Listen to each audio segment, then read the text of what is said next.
Here is a profound truth you must internalize, one that may drastically alter your self-perception. You were never truly an enigma. To those who genuinely mattered, those who observed and paid attention, your innermost self was always known. They perceived the subtle shifts in your voice when you deviated from the truth, the excessive laughter used to camouflage feelings of invisibility, and the nervous tendency to fill empty space, as silence and stillness made you feel unduly exposed. Someone, at some point, discerned your true self, not through explicit dialogue, but through focused attention. They recognized the facets of your character that you have diligently spent years attempting to suppress, conceal, or reject. Yet, you remained unaware of this deep perception. This oversight occurs because society does not teach us that being seen is not a dramatic, loud event. Instead, it is a nuanced, gradual, and precise process. It is surgical. The most astute observers do not broadcast their knowledge. They simply retain it permanently. Philosophers like Nietzsche did not advocate for reading people as a mechanism for control.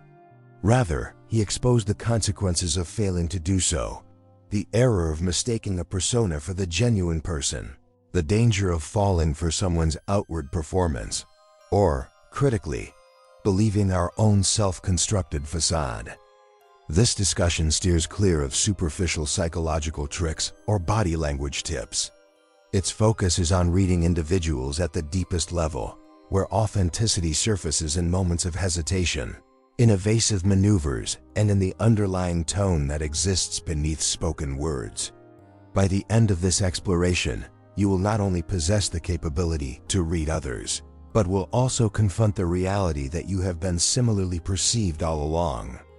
This marks the cessation of hiding, not the commencement of superficial clarity. Many individuals falsely believe they are difficult to decipher. They employ confidence as a shield, articulate themselves with premeditated certainty, and present curated identities not out of malicious dishonesty, but from a profound fear of vulnerability. However, Nietzsche recognized this pretense immediately. He posited that people do not communicate from a place of truth, but from a necessity for protection. He argued that language was not invented to unveil our true identity. It was forged as a tool for survival, concealment, and social integration. Consequently, when listening to someone speak, you are not hearing their soul. You are hearing the mask rationalize why it deserves acceptance. We place an excessive degree of trust in mere words.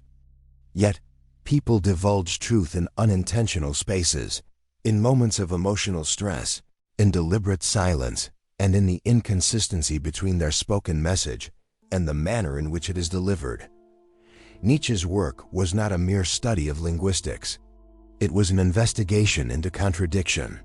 He firmly believed that truth resides not in what is explicitly articulated, but in what is strategically avoided.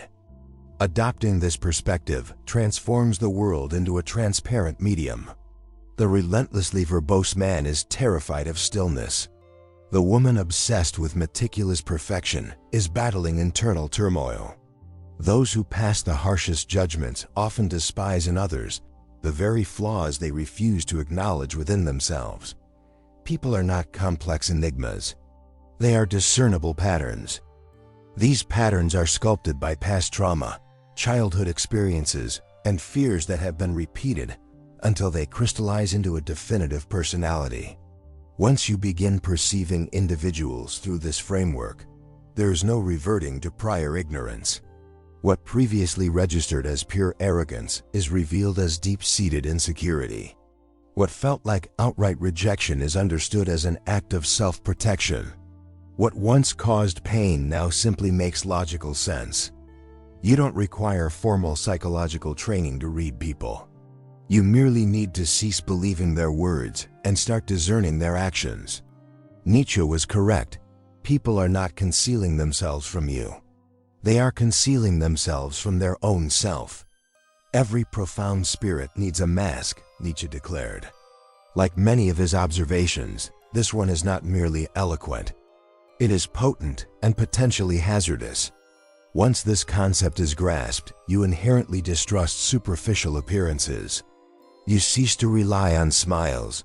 You stop mistaking pleasantness for genuine character, and you stop equating someone's presented image with their true identity. People adopt masks not because they are inherently deceitful, but because revealing their actual self comes at too high a cost. We acquire this habit early in life. If a child expresses strong emotion, they are labeled too sensitive. If they question authority frequently, they are deemed too difficult. If they demonstrate ambition, they are criticized as too full of themselves. Consequently, we adapt. We mold ourselves into a version that is universally palatable, shifting our form to align with what we anticipate the world will accept, a process we misleadingly term personality. However, Nietzsche understood the underlying reality. He knew that the identity most people exhibit is a facade, not necessarily a deliberate lie, but a critical mechanism for survival. The more complex and profound an individual is, the more elaborate their mask becomes. This is because a deeper spirit means one's authentic self can feel more threatening to both others and, crucially, to oneself. Yet, there is an inescapable flaw. Masks are inherently porous. Regardless of how meticulously they are constructed, they inevitably falter. They betray themselves through nonverbal cues, rigid posture, compulsive fidgeting, or a lack of ease. They leak through vocal patterns, a voice that sounds rehearsed, or a laugh that rings hollow. They surface as discomfort when a conversation touches upon a sensitive area, or when silence lingers too long. True identity does not reside in a person's declarations. It is manifest in their contradictions. The individual who asserts they are perfectly fine while their jaw remains visibly tense. The one who advocates for absolute positivity yet cannot tolerate a moment of quiet reflection.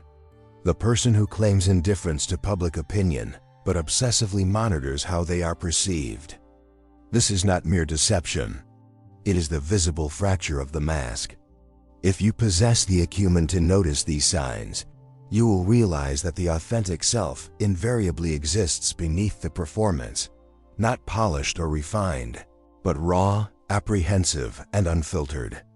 When you abandon your belief in these facades, you do more than merely start reading others. You begin to acknowledge the multitude of masks you yourself have worn. It is at this juncture that true insight begins, not when you manage to decode the motives of others, but when you finally cease the pretense that you were never complicit in this game of concealment. The skill of reading people is not an occult art, nor is it a mystical sixth sense, or an innate intuition granted only to a select few. Intelligent individuals do not excel at reading others because they are fundamentally unique. They succeed because they deliberately observe what the majority ignores.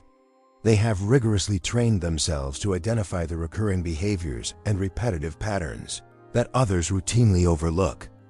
The fundamental truth is that human behavior is surprisingly predictable, not because people lack depth, but because their actions are governed by unresolved, ongoing narratives that they consistently reenact.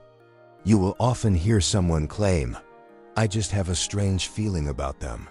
However, astute observers do not rely on subjective feelings. They depend on concrete data, small, consistent indicators that are replicated across different conversations, emotional states, and circumstances. This process of observation commences with subtle shifts in vocal delivery. Note the fractional hesitation before a person agrees to something they clearly do not endorse, or the elevated pitch of a voice used to project a confidence that is genuinely absent. Next, focus on contradictions. Consider the individual who claims to be utterly chill, yet is compelled to constantly correct the mistakes of others. Observe the man who dismisses the importance of social standing but frequently mentions influential acquaintances, or the woman who champions her fierce independence while implicitly seeking affirmation. These occurrences are not random mishaps. They are symptoms indicative of a much deeper underlying psychological pattern. Finally, analyze timing. Notice the peculiar delay before a personal question receives a reply. Pay attention to the moment a person repeats themselves merely to fill dead air, or the abrupt change of subject when the discussion becomes too revealing. These are not character flaws. They are emotional fault lines, the points where the deliberate performance breaks down, allowing authenticity to filter through. The most perceptive people do not search for what is loud or obvious. They look for what is misaligned or off. They avoid getting trapped in minor details. Instead, they track emotional fingerprints, the involuntary actions that people are completely unaware they are exhibiting. Genuine clarity is not magic. It is not even intuition. It is simply discipline. It is the systematic recognition of patterns. It is mastering the ability to remain quiet long enough to witness the truths that people are actively trying to conceal. Once you have cultivated this skill, the world ceases to feel unpredictable. You are no longer easily caught off guard. And the mask that everyone wears starts to resemble transparent glass. These observations are not just pieces of insight. They are intellectual defenses tools, not for harming others, but for dismantling your own illusions. Nietzsche studied people not to pass judgment, but to gain absolute clarity about human nature. And what he saw was far from flattering. Nietzsche's intensive study of humanity yielded several crucial, stark realizations that served to dissolve common misconceptions. 1. Universal masking. Everyone wears a mask, not for the purpose of malicious deceit, but for self-preservation. The individual you encounter is not their complete identity. They are the version that successfully navigated past rejection. Paradoxically, the more forceful and loud their display of confidence, the more fragile their inner self often is. 2. Projected contempt. People tend to despise in others the very aspects they fiercely deny or refuse to confront within themselves. If you find yourself consistently mocking arrogance, examine your own sense of self-worth. If you shame perceived inauthenticity, evaluate your personal performances.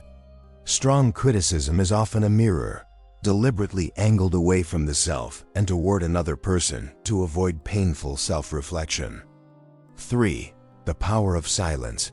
What is unsaid is frequently more revealing than what is spoken. Truth often seeps out in moments of pause, a significant delay, an involuntary sigh, or a smile that appears forced. People naturally avoid actions or topics that might expose them, and that very act of avoidance constitutes a profound confession. 4. Priority of self-deception. Deceiving others is secondary to deceiving oneself. Individuals don't fabricate things purely to manipulate you. They first engage in a rigorous rehearsal of their own denial. Declarations like "I'm fine," "I've moved on," or "I don't care" are often initially believed by the speaker out of psychological necessity. 5. Critique as biography. Severe criticism is not objective analysis. It is fundamentally autobiographical. When someone continually highlights flaws and what is wrong with the world, they are inadvertently revealing what is internally broken within their own experience. Every sustained complaint possesses a clear origin story rooted in personal pain or history. 6. Guilt's costume. Overt confidence frequently functions as a disguise for unresolved guilt. Those who project the highest degree of composure are often delivering a performance of certainty to bury internal actions or failures they cannot forgive themselves for. 7. Exaggeration hides fear. Extreme, absolute claims betray the insecurity underneath. Phrases such as "I never care," "I'm always happy," or "I don't need anyone" are inherently revealing. The more drastic the claim, the louder the underlying fear it is desperately attempting to conceal. 8. Control stems from chaos. An intense need for external control is a direct symptom of inner disorder. People who feel compelled to micromanage every detail are not powerful. They are fearful. For them, dominating others is significantly easier than confronting their own internal turmoil. 9. Loud morality is a facade. Excessive moralizing often masks a sense of superiority. The louder a person proclaims their virtue, the more likely they are concealing something behind that performance. Genuine goodness tends to be quiet and unassuming. The performance of it is insecurity wearing a costume. 10. Fear of exposure. People's deepest fear is not being harmed. It is being fully seen. Vulnerability is dangerous not primarily because of potential pain, but because it fundamentally threatens the stable, constructed identity we have meticulously maintained. Exposure, in this sense, is the death of the ego. 11. Deepest doubt. Strongest defense. Whatever an individual defends with the most conviction is what they doubt most profoundly. If someone excessively rationalizes or over-explains their core beliefs, observe them closely. They are not trying to convince you, but rather struggling to convince themselves. 12. The need for remembrance. The constant striving to be remembered or recognized often conceals a deep-seated fear of being forgotten. Those who relentlessly pursue attention, the loudest in a social setting, the most visible online, are not driven by mere vanity. They are terrified of being insignificant. 13. Envy's disguise. Envy frequently presents itself wearing the mask of hatred. People rarely attack something they genuinely despise. Instead, they attack what they secretly covet but feel incapable of achieving. Therefore, they do not hate you. They believe they can never be you. 14. Pain, not logic, drives speech. No one speaks entirely from pure logic. They speak from pain. A person's beliefs are not fundamentally constructed upon neutral facts. They are built upon emotional scars. Beneath every strongly held opinion lies a distinct underlying wound. 15. Childhood replays. Childhood experiences do not vanish. They are continuously reenacted. The adult who consistently dominates every conversation was likely once a child who felt unheard. The woman who rigorously suppresses her emotions was probably once punished for expressing them openly. Behavior is a living biography. 16. Rigidity masks fragility. People conceal uncertainty to prevent psychological collapse. The more inflexible and rigid an individual's worldview, the more fragile their core identity tends to be. Psychological flexibility is a sign of strength. Dogma is simply fear amplified through a megaphone. 17. Desperation as independence. A performative, loud independence is often desperation in disguise. The phrase, "I don't need anyone," frequently translates to, "I have given up on the hope of being truly chosen."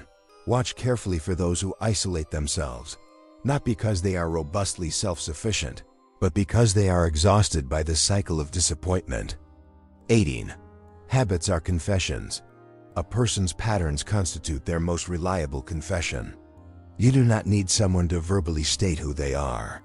Instead, observe their established habits, the way they suddenly retreat, their typical response to silence, and the types of people they actively pursue or consciously avoid.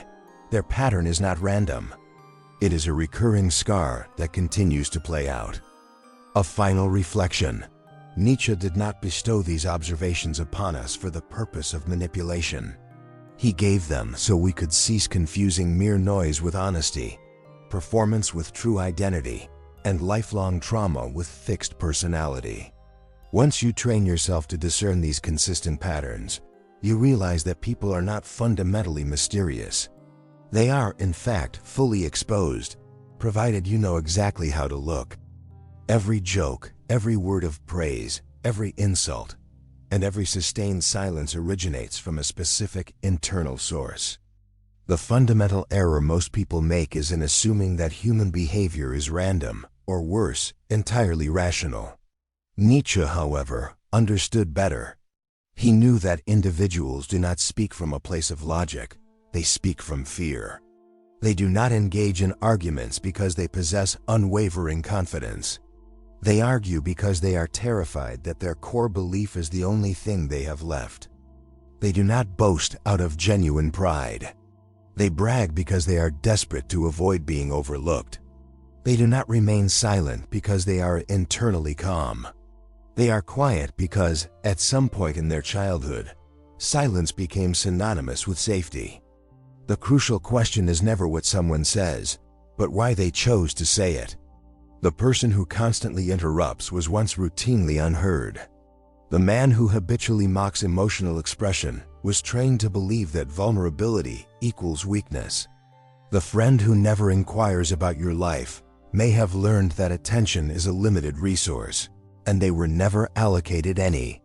Here lies the psychological twist. They are not performing these behaviors consciously. They are simply operating on autopilot, a survival mechanism. Behind the sharpest intellect, there is frequently a profound fear of being perceived as unintelligent. Behind the compulsive need for perfection, there is often unacknowledged guilt. Behind the display of power, shame is commonly found. Shame for past failures, shame for what they ultimately became, or shame for the essential parts of themselves they had to suppress just to function in the world. You will rarely hear this shame articulated directly. It only manifests in their behaviors, the speed with which they correct others, their rigid adherence to structure, or the way they emotionally shut down the moment intimacy enters the room. If you listen with true attention, if you stop observing only the surface performance and begin to decode its origin, you will grasp a truth most people miss. Behavior is not the message itself. It is a cover, a protective shield constructed around an underlying wound. When you cease reacting to the surface actions and begin asking, what pain is this behavior trying to protect? You don't merely become perceptive, you achieve a sense of freedom. The world stops feeling personal. The anger, the emotional distance, the sudden withdrawal, it was never, in fact, directed at you. It was always and exclusively about them. We currently exist in an era of hyper-performance in our digital lives, professional settings, and even in intimate personal conversations. We are perpetually on stage. Every social media caption, every confident text message like, "I'm doing great," every deliberate outfit choice, every opinion stated, and every slightly delayed reply is a component of this continuous performance. Nietzsche, however, observed this phenomenon long before the concepts of digital filters and follower counts existed. He wrote that people do not live authentically. Instead, they live as the version of themselves they believe will be accepted. This is the core issue. We assume people are hiding from us, but in reality, most are hiding from themselves. You witness this daily. There is the individual who relentlessly emphasizes their strength because they are terrified of ever being perceived as weak. The person who posts an endless stream of quotes about healing because they have not permitted themselves to process any genuine emotion in years. The friend whose jokes never cease because silence forces them to confront an unhealed memory. People are not inherently fake. They are scared. They fear that dropping their act will result in abandonment, rejection, or irrelevance. Consequently, they carefully curate their kindness to elicit admiration. They use their beliefs as a tool to feel dominant. They flaunt extreme independence to distract from an underlying loneliness they refuse to admit. The most dangerous element of this behavior is that they are often entirely unaware they are doing it. Ask someone how they are, and they will smile, replying, "I'm good." Yet, their jaw is subtly clenched. Their shoulders remain tense. Their laugh is timed a split second too late, sounding forced. Their eyes dart away when you maintain contact. They are not lying to deliberately mislead you. They are lying to protect the constructed version of themselves that they have learned is safe. The strong one, the perfect one, the healer, the unbothered one, the spiritual one, the masculine one, the perpetually in control one. In a world that rewards image over genuine honesty, telling the truth, even to oneself, becomes a precarious endeavor. Despite the meticulous performance, the truth invariably leaks out. It always manages to slip through the cracks of intentional control. Observe the small ways someone might deflect when a conversation topic approaches a sensitive area. Notice the tendency to over-apologize for trivial mistakes, or the excessively loud laughter, as if sheer volume could successfully conceal the underlying psychological fracture. These are not merely behavioral quirks. They are confessions in disguise. They are the ego's way of silently admitting, I do not know how to be fully seen without being utterly destroyed. As pressure mounts stemming from life's challenges, significant loss, or the simple passage of time, the performance inevitably begins to deteriorate. It is in these moments that you witness the real moment, the involuntary sigh that escapes them, the pause in conversation that lasts just 1 second too long, the sudden silence that follows a display of absolute certainty. Look for the eyes that well up just before a sentence concludes, or the sharp intake of breath before they reply, indicating they are deliberately holding something back. This momentary surfacing is not a sign of weakness. It is the soul itself emerging, even if only for a fleeting second. The most authentic version of a person is never the one they perform to be. It is the one they involuntarily become when they momentarily forget that they are supposed to be performing. Therefore, if you are the type of person who consistently notices these shifts, if you can sense the atmosphere changing in a room before anyone speaks, or if you catch the exact moment a person's mask begins to crack, you are more than just an astute observer. You are a witness to a sacred moment. You are seeing the version of them that they themselves have not yet dared to meet. The self they have carefully buried beneath identity, survival mechanisms, and the desperate need to be accepted. Once you genuinely see this, it is impossible to unsee it. You begin to understand that reading people is fundamentally not about judgment. It is about compassion. Because when someone's character breaks, they are finally briefly showing you exactly who they truly are. There comes a moment that occurs quietly, suddenly, and without warning, but its consequences are irreversible. You might be engaged in a conversation, listening to someone complain, boast, or posture, and for the first time, you find that you do not react, you do not take their words personally. You feel no sense of being attacked, nor do you feel the compulsion to mount a defense. You simply see them. You observe the patterns, the vocal tone, the pacing, the excessive need to over-explain, the hollowness in their stated confidence, the silence that is too loud. And suddenly, it clarifies. This is not, and never was, about you. The behaviors that once provoked anger, the coldness, the arrogance, the dependency, no longer sting in the same way. You now recognize them for what they truly are, wounds wearing armor. It is not weakness. It is a means of survival, simply disguised as dominance, silence, or moral virtue. When you finally perceive this distinction, an irreversible transformation takes place. Empathy becomes inevitable. This is not the superficial, performative kind of empathy that seeks moral credit by saying, I understand. Rather, it is the profound compassion born from grief, the deep recognition of how inherently difficult it is simply to be human. Once you genuinely see what people are desperately running from, the guilt concealed behind the bragging, the fear driving the need for control, the sadness hidden beneath the silence, you stop engaging with the mask and start acknowledging the pain that necessitated its construction. This is precisely what Nietzsche intended. His insights were not a tool for achieving power or manipulating others, but a means to stop being fundamentally deceived. The real danger isn't that people lie to you. It's that they genuinely believe their own lies and then expect you to live within the narrative those lies create. They demand that you respond to the character they play, rather than the truth beneath the role.